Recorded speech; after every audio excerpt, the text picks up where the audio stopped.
Ramp. The ramp command is used for designing inclined surfaces. Let's assume we want to create a ramp that is 5 meters long, 2 meters wide, and 0.6 meters high. We execute the ramp command, and in the dialog box that appears, we select the point definition option. We specify the starting point, then type 5 in the command line for the length, and finally type 2 for the width.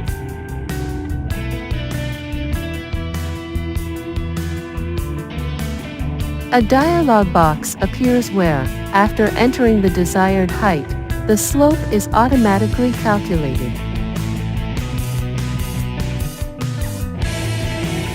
There is an option to place a wall or railing on either side of the ramp in exactly the same way as it is done for stairs.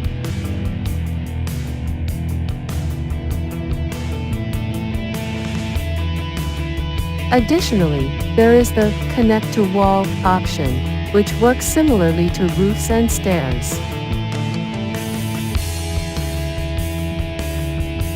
Freeform ramp. The definition is done in a manner similar to that of the freeform staircase.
We can modify a ramp using the Modify command after we select it, or by double-clicking on it.